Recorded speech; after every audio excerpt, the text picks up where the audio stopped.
আরো তীব্র ইসরায়েলি বর্বরতা, গাজায় একদিনে নিহত ১১৫। ফিলিস্তিনের গাজা উপত্যকায় বর্বরতার মাত্রা আরো বাড়িয়েছে দখলদার ইসরায়েল। সেখানে ইহুদিবাদী ভূখণ্ডের প্রতিরক্ষা বাহিনী আইডিএফ এর বিমান হামলায় বৃহস্পতিবার সন্ধ্যা থেকে শুক্রবার সন্ধ্যা পর্যন্ত ২৪ ঘন্টায় নিহত হয়েছেন ১১৫ জন ফিলিস্তিনি এবং আহত হয়েছেন আরো অন্তত ২১৬ জন।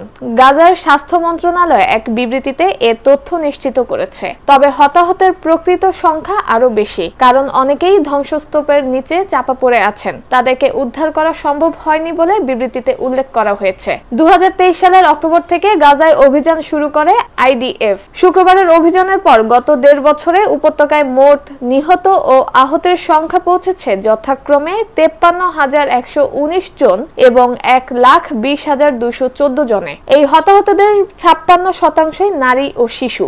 মাঝে জিম্মি বিনিময়ের জন্য ২ মাসের যুদ্ধবিরতি হয়।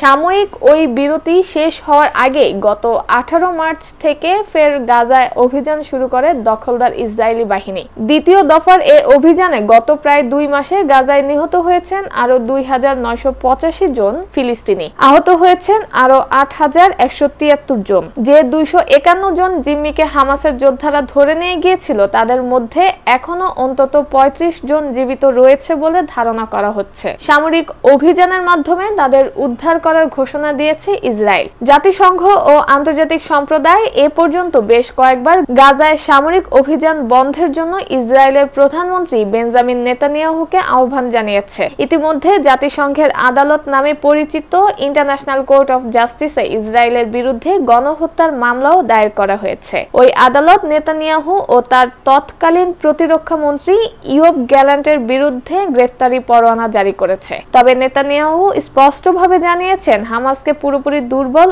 ও অকার্যকর করা এবং জিম্মিদের মুক্ত করা এই অভিযানের লক্ষ্য। এই লক্ষ্য পূরণ না হওয়া পর্যন্ত অভিযান চলবে গাজায়।